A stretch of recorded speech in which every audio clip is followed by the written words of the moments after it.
coach, dizia agora, e antes de ir diretamente à pergunta sobre o jogo, o universo azul e branco acordou com uma notícia triste esta quinta-feira, com a morte da mãe de Borja Sainz. Como é que também o clube, o Futebol Clube Porto, está a gerir esta situação, uma vez que o jogador está a atravessar um momento delicado, e como é que reagiu também o plantel a esta notícia? Of course, first of all, our deepest condolences to Borja and to his family. The last days weren't easy for him. He had to travel on Monday because the situation became complicated, and unfortunately today we all receive the news that we didn't want to get. I spoke a lot in these days with him. Of course, is a particular moment where we all need to be very close to him, to Borja. But in the other side, he's a strong guy. He will do everything to be here as soon as possible. His desire is to come to help the team as soon as he can. But of course, these days are quite particular. So is as well good for him to have his time to stay with the people that he loves, and to give the respect to his mom in the way that he deserves. So. Yeah, as I said, from our side, from the technical staff, the team and the club, there is of course the full support. The president is already there. Tomorrow somebody else will attend the funeral of his mom. And as I said, we are waiting him to be back with the team as soon as possible. Deixamos também aqui as nossas condolências em nome do Porto Canal e também da Comunicação Social à mãe do Borja. Olhando agora para a atualidade, o Futebol Clube Porto joga amanhã frente ao Arouca, uma equipa que venceu na primeira volta por 4-0, mas estamos a falar de um Arouca que está numa fase ascendente. Se olharmos para esta segunda volta, 6 jogos, 4 vitórias, 2 derrotas, com Sporting e Casa Pia, e há muita tendência para olhar para os golos sofridos, mas este Arouca em 6 jogos tem 13 golos marcados, portanto uma equipa a ter em atenção e em consideração.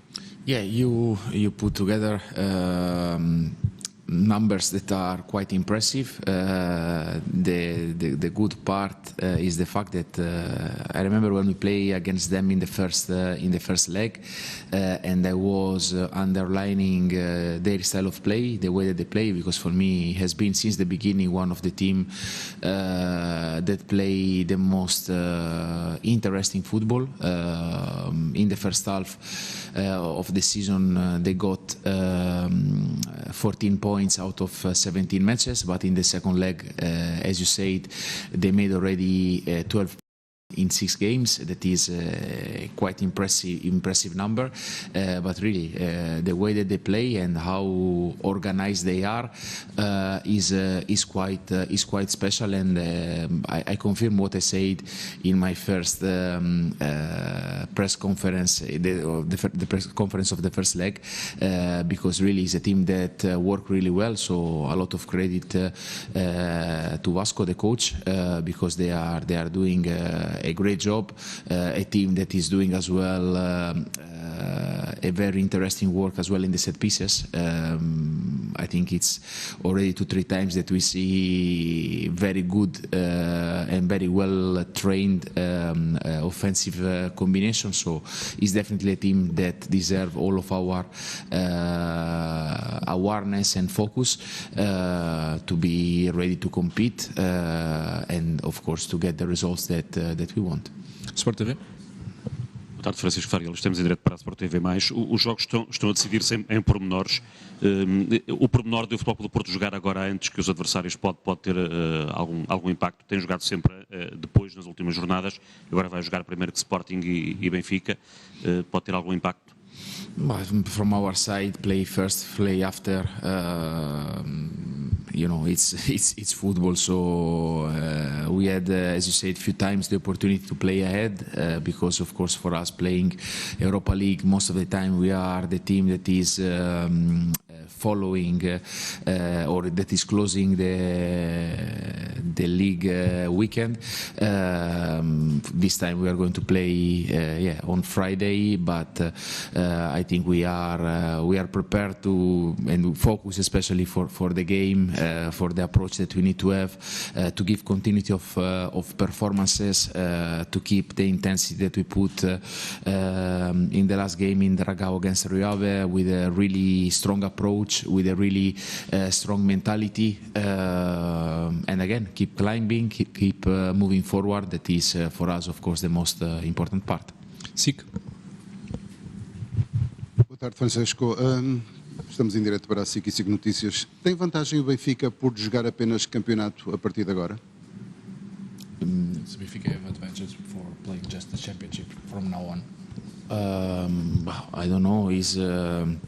For us, the important part is our path, is our journey. About our rivals is not really our business. In reality, we put ourselves in the conditions where we have the destiny in our hand.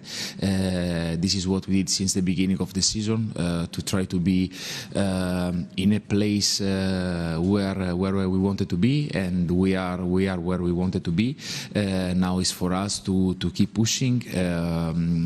As I said, kept the same approach, kept the same mentality, and honestly not to waste too much time watching what is happening in the other fields, because this one, in my opinion, is always a potential distraction, and you know that for the amount of games that we have to play, to waste our energies in calculations or watching on other field doesn't really help. O jogo. Boa tarde, Mister. Duas perguntas. A primeira tinha a ver com o estado clínico do Martinho, do Kivior e do Tiago. Como é que eles estão, por favor? Yeah, so Thiago is not going to be in the game for tomorrow. Still working to try to get him ready as soon as possible. Martim as well is working really hard with interesting steps that give us, let's say, an hope to see him quite soon back with the team. And Kivior, he did everything with the team in the last couple of days, so he's fully recovered and ready to be back with the team, potentially to start or to enter during the game. Apesar de todos estes contratempos que tem tido na defesa, com o Tiago, com o Kivior, com vários jogadores lesionados, a equipa tem conseguido manter a solidez defensiva. Sente que, perante esses números, esse é o setor mais equilibrado da equipa? But last day, when we were before Rio Ave, you know that the injured players used to come to the pitch, and let's say I was laughing, even though laughing is not really the right word, because in reality we had a top back four, because if you put together Martim, Nuan, Thiago and Kivior, I think is a quite competitive back four to play, and unfortunately all of them were out. We recovered Kivi for this game, and that's really important.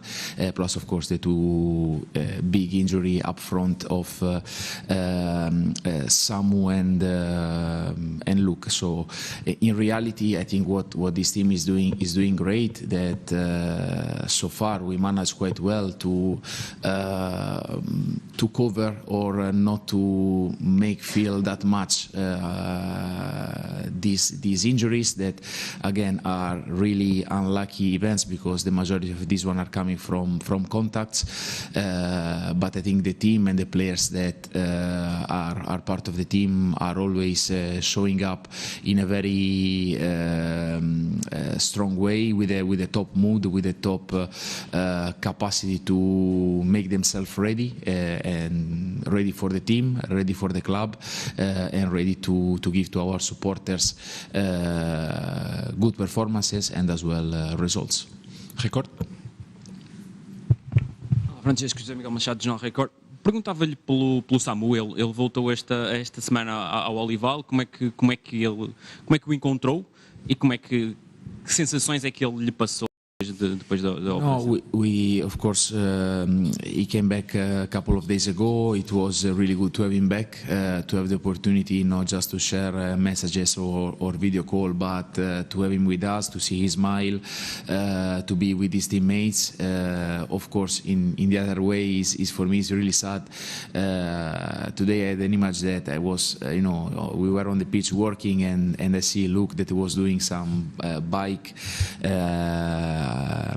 outside of the pitch, and Samu close to him, and when you see two players of this level outside, is make you feel bad, but in the other side, in what they are really good is that they are there with a good smile, with a good energy, and this is what the team really need. So again, we are happy to have him here with us again, because at the end the most important is to have the togetherness of the team, that I think it has been so far one of the key elements, and to keep this one for the next months, the next weeks, starting from the game of tomorrow. TSF. Boa tarde, Tiago Barquia Gonçalves para a TSF. O Porto vai agora ter 3 jogos numa semana, algo que já não acontece há cerca de um mês. Pergunto se será necessário fazer alguma gestão física, tendo em conta também as baixas, e a nível disciplinar, o Alberto, se vir amarelo, falha o jogo com o Benfica. No, I will say that are going to be 3 games in 10 days. Because I think the schedule should be quite normal, even though it's not confirmed yet. But for how the things are, I think we will have 10 days to prepare the three matches. So there is no any type of issue. In the other side, I repeat myself, the team is. Physically, honestly, I have the feeling that we are a team of monsters. Last day we had the second highest physical performance of the season, and honestly they are incredible. Like in terms of fitness, I think we are in a really good place. Everybody ready to compete, ready to help and to push. About the card management, honestly, we are not really in a place where we can make too many calculations. Unfortunately, Alberto got a yellow card that honestly didn't really deserve in the last match. But with the situation of Martin, we cannot, of course, make any other calculation. And in reality, every match count the same. So full focus for the game of tomorrow. If a yellow card, Alberto needs to take a yellow card to save something, has to take the yellow card if it's needed. A bola.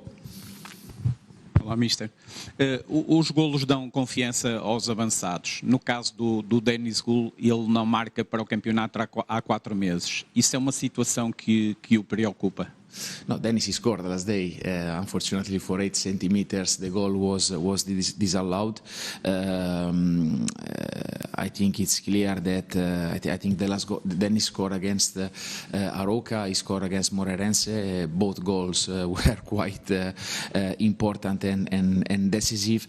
Of course, if you take the playing time of Dennis in comparison, for example, with the one that he had Samu, I think this number is you can put in a very relative way and can change completely the approach.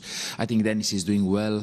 Terem as well is getting back in a very good fit, even though of course he has some work to do.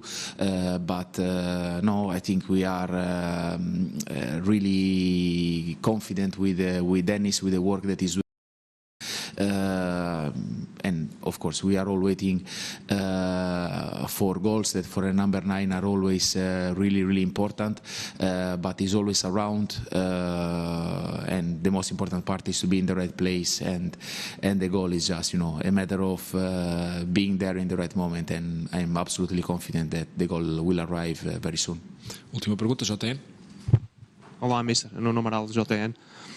Sem querer estar aqui a trazer nenhum tipo de má memória, mas a última vez que o Futebol Porto teve um jogo teoricamente mais acessível antes de um clássico, que neste caso até vão ser 2, foi no jogo com o Casa Pia que as coisas não correram bem.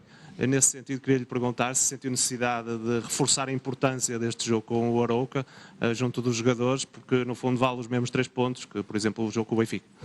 No, I think you, after how many months, 7, 8 months that I'm here, I think you guys knows me quite well. I just gave you the example of Alberto. I don't want him to remove the feet from any type of duels, because the game of tomorrow, I started with a big celebration of Arouca, not just because they have to do it, but because I really believe and about how good they are. If you take the table of the second leg,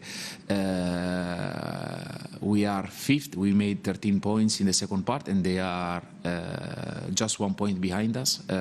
So in this part, like in every opponent, we need to give a certain respect, but Arouca, again, for the style and the way that they play and the qualities that they are putting on the pitch, the fact that they score so many goals in the last games, deserve all of our attention. So we will be absolutely prepared.